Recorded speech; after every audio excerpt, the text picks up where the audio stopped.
ఊరు వెళ్ళొచ్చాక ఇంట్లో ఏమీ లేవండి. అన్నీ అయిపోయినాయి అనమాట సరుకులు.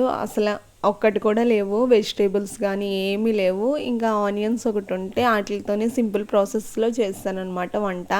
యాక్చువల్‌గా పసుపు కూడా లేదు నా దగ్గర. ఇంక పసుపు కూడా వేయలేదండి. అంత సింపుల్‌గా అయితే చేసేసాను. ఇంతకీ వీడియోస్ కూడా చాలా లేట్ అయిపోయినాయి కదండీ! ఇంకా ఊరు నుంచి వచ్చేసరికి ఇంకేం వీడియోలు తీయలేదనమాట. కొంచెం హడావిడిగా రావాల్సొచ్చింది ఇంటికింకా. సో, ఇంక చిన్న పనుండి వెళ్ళానని చెప్పాను కదా! సో, ఇంకా రిటర్న్ అయితే వచ్చేసాను మా ఊరు.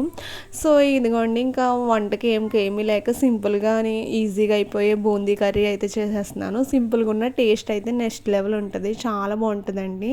ఇది గోదావరి వోళ్ళకి తెలుస్తది. అక్కడే ఫేమస్ అనమాట. సో, ఇంక నేను ఇంటికొచ్చేసిన తర్వాత ఇంకా కుకింగ్ ఇవన్నీ వీడియోస్ అయితే రెగ్యులర్‌గా వస్తానే ఉంటాయి. బట్ నాకు కొంచెం యూట్యూబ్ నుంచి ఇంకా సక్సెస్ రావట్లేదన్న చిన్ని గిల్టీ ఉంది. బట్ నేను ట్రై చేస్తాను. చాలామందిని చూసాను.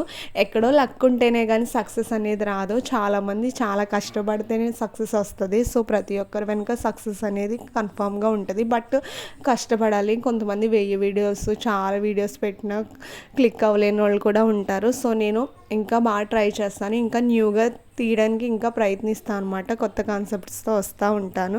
సో, మన ఛానల్ అయితే తప్పకుండా సబ్స్క్రైబ్ చేసుకొని సపోర్ట్ చేయండి.